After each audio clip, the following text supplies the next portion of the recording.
se të futesh në galeri brenda nuk lejohet as telefon, madje as ndonjë orë kështu e mençur ose gjëra të tilla, sepse ndalohet secila mundësi që të regjistrojë Z apo fotografi. Prandaj këto janë procedurat që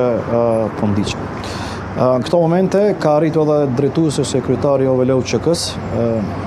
Ysti Gucati, i cili është prezent pothuajse që 4 ose 5 ditë në Hag. I njëjti siç kemi thënë më herët ishte dje në Bruksel, sepse siç dihet dhe keni parë besoj informacionin kohë më parë para dikon 7 ditësh një grup i deputetëve zvisran kishin iniciuar një rezolutë në cilin kërkohej që të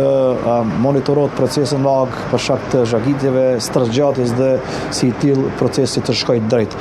Për këtë gjë Bashk Gucati me një bashkëdhetar ose shumë të tjerë të cilët angazhuar këtë drejtim dje kanë qëndruar në Bruksel për të shtyrë përpara, po flas këtë presion pozitiv që